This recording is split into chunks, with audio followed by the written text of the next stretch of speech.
Dun dun dun dun. Evening fam. Welcome to Dirty Laundry. Oh man, do I have a bit of a spicy topic for you today. And I say spicy because we've got into heated arguments about this topic at work, and it's something that I'd actually like to share. But before I do want to say thank you to everybody who sent some beautiful happy birthday messages for yesterday. Yesterday I turned a very, very old and withered 35. As you can tell by the grey hairs and the wrinkles and all that, I am getting of age now, and believe me, it was a little uncomfortable, believe me, having to wake up and it's like, oh, my back is fucked. It's horrible. But yes, and I do, again, to all of our new followers, both on Facebook and Instagram and even YouTube views are going up. Yeah, thank you so much. It genuinely means a lot. This is completely just for fun, but I have a blast doing it. And again, any excuse to pull out some wine, and believe it or not, they are Maltesers in there. They are Maltesers in there. I thought I'd switch it up a little bit. But anyway, so the discussion that I'd like to talk about with you today, podcast number 4, believe it or not, has to do with, can Australia self-sustain itself without the help from other countries? Wow. And believe me, being the only non-Australian person working at my work, or in my section anyway, oh boy was I ganged up on. And you know what? Both sides made some very, very, very valid points, but it's worth sharing, it's worth asking the people. So here's a scenario that I painted out for them. I said, boys, do you really think with all this bullshit that's happening with the world, Australia could survive on its own without the help, the aid, import, export, anything like that from other countries, particularly our friends over in China, because you know a lot of our stuff is there. I love to buy stuff with the lovely little kangaroo to say that it's Australian made. But let's say all exports stop, or all imports coming here stopped, okay, because there is this big movement at the moment to have things made here. Let's focus on Australia. And I love that. I love the whole thing where it's like, you know, be patriotic. I love this country that I have a privilege, and I mean that wholeheartedly. It's a privilege to live here, right? Sure, things are expensive as fuck. We're paying through our ass for it, but you know what? I never really understood how important paying my taxes were until I had kids. Because I'm telling you now, when my little girls were born and we were in a public hospital, we didn't do anything private, the amount of testing they got done, like, you know, all the hearing stuff, or their immunization, like, I can't believe it. I was like, wow, we would have paid through their ass for this if we were living in a foreign country, believe me. So kudos to this country that I've had, again, the privilege and the honor of living in. In saying that, I would love to think that Australia could survive on its own with everything that we got here. Because the arguments that my friends were saying was, you know, Australia has hundreds of manufacturing plants here. Plants that are empty, not being used, just to manufacture anything from t-shirts to cars and stuff like that. But they're obviously not being used. Big companies here are obviously, getting their stuff made overseas because the labor is cheaper. Okay, and then it got me thinking, what all of a sudden would happen if we said, that's it, everything's being done here? Could we survive, or could we as a people, and knowing that it's Australian made, would we be happy with the changes which would follow? One example I used were a simple t-shirt. All right, now I did a quick, believe it or not, I did a little bit of research here. right? The cheapest Australian-made t-shirt from an Australian company using Australian wool or cotton and all that, made here in a manufacturing plant, is $15. 15. That is for a plain white t-shirt. Okay, Kmart sells them for $3. Let that sink in just for a little bit. Now I believe Kmart shirts are from Bangladesh, so from good old India, not the Chinese ones. And then you just have to think, we're going from $3 to $15. Like, what a jump in price. So as a parent, and I'm sure there are probably some other parents watching out there, probably a lot of young kids watching as well, how would you feel if all of a sudden not everything, but almost everything you brought from shops and all that, and obviously if they're made here, had a premium? So you go out, let's put it into retrospect, if you go out and purchase a shirt, would you be happy every day, and this is the cheapest one, to pay $15 for a plain white t-shirt? Being used to being able to buy a shirt now for $3, $4, maybe $5 with a nice print on it.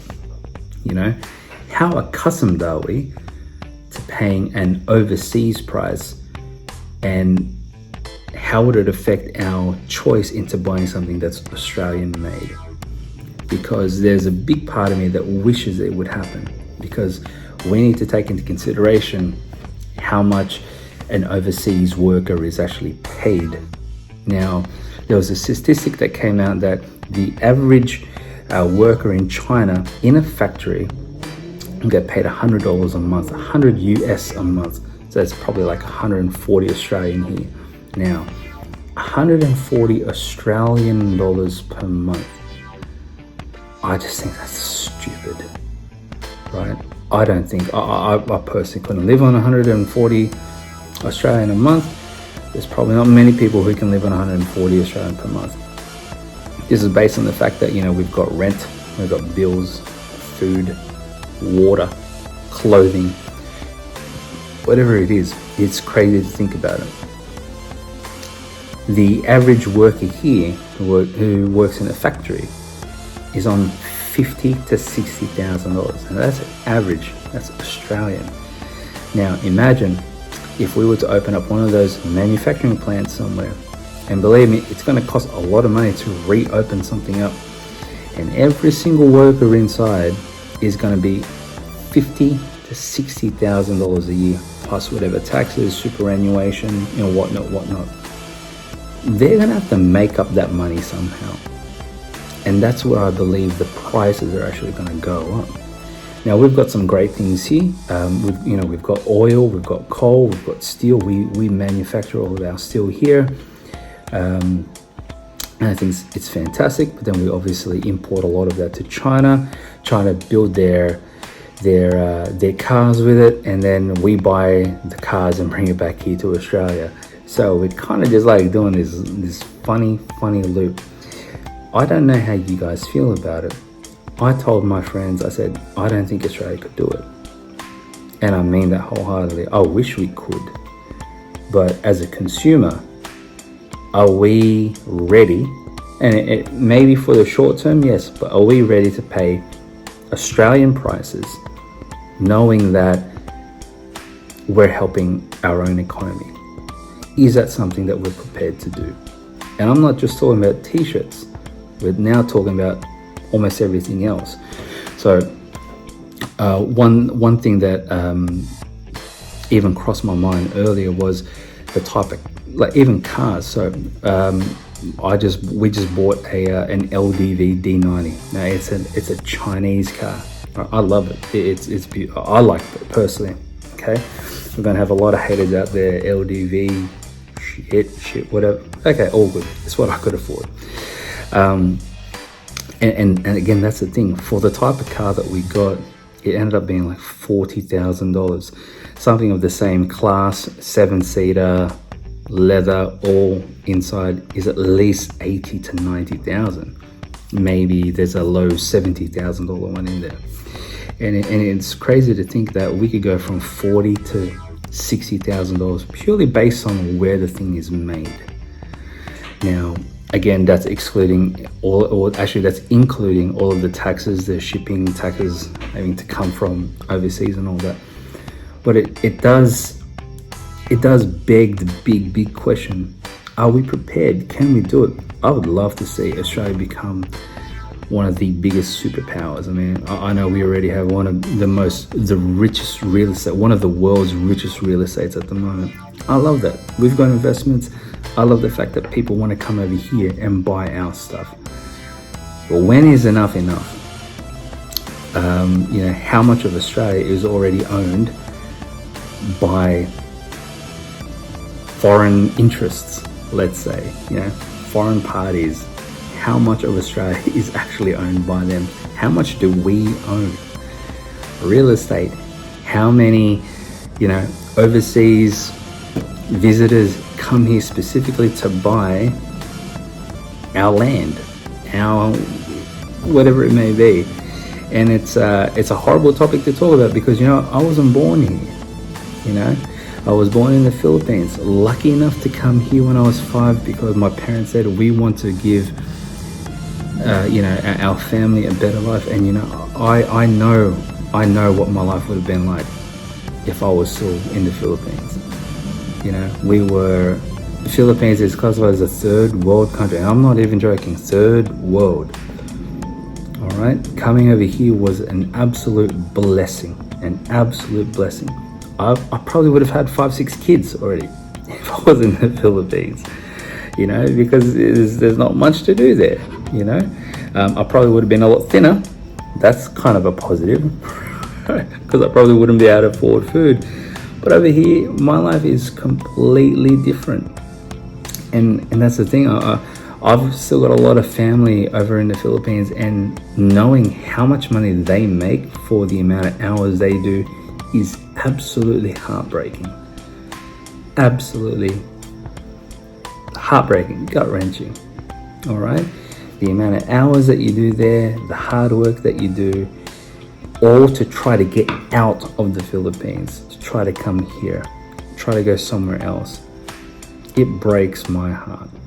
So, at the end of this discussion that I had with all with my workmates, we pretty much came to the conclusion that, or they came to the conclusion that Australia could do it. I think it's an optimistic outlook on the world today, right? On how Australia can handle a situation like this. Let's see. I'd love to hear what you guys think. Can we do it? Because again, there is a massive movement to bring everything back to Australia, all the manufacturing as much as we can. I'd love to see Australian-made cars here because you know what? We make great cars. When we were making them here, amazing quality. I've bought plenty of Australian-made stuff, and you know what? It is better. Don't get me wrong, it is better. It's just that price tag. I don't know how long I'd be able to survive if I had to pay those type of prices. Uncomfortable topic, but a genuine topic to talk about, because you know what? It could happen if this movement gets enough momentum and all of a sudden, we have an opportunity to buy back, let's say, our land from our foreign interests and all that, and say, hey, we're going to take back the majority of our electrical companies, our water companies and all that, and bring the power back here. What good is that going to do for us? Are we prepared for the changes that will follow? And will it actually be better for our economy? I'd love to hear your guys' thoughts. But at the end of the day, I've come here to really just connect with everybody here and finish this wine off, because this is like glass number 3, and I'm loving life at the moment. You guys have been amazing. Thank you again for all your continued support. It really does mean a lot, and I'll say this on every video. this is me, my thoughts, my opinions only.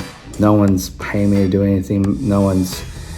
It's nothing like that. It's really just to connect with you guys, and I feel at home being able to talk to you and being able to connect. And of course, until next time, make sure you comment, like and subscribe.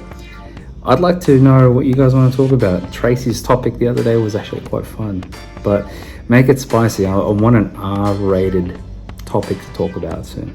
So until then, much love, fam. Thank you so much.